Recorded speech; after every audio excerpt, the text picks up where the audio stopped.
সকালবেলায় ওয়াশিং মেশিনে অনেক জামা কাপড় কাচতে ঢুকিয়ে দিলাম আর চলে এসেছিলো মিশো থেকে এই পার্সেলটা, সেটাই রিসিভ করলাম। আর দুপুরবেলা খাচ্ছিলাম ডাল, আলু সিদ্ধ, মাখা, বেগুন ভাজা, ডিম ভাজা, ইলিশ মাছের মাথা দিয়ে একটা চচ্চড়ি আর চাটনি। দ্য পেপার বলে এই হরর সিনেমাটা দেখছিলাম আজকে দুপুরবেলা। এটা কিন্তু বেশ ভালো, তোমরা কিন্তু সবাই দেখতে পারো।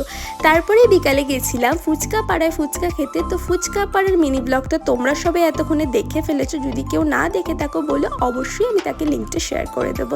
তারপরেই চলে এসলাম বিশালে মান্থলি গ্রসারি শপিং করতে। তো ফার্স্টে মান্থলি গ্রসারির জন্য আমি নিয়ে নিলাম সর্ষের তেল, রিফাইন তেল, আরও যাবতীয় জিনিসপত্র যেগুলো আমার দরকার ছিল সেগুলোই একে একে আমি ঘুরে ঘুরে দেখছিলাম আর নিচ্ছিলাম।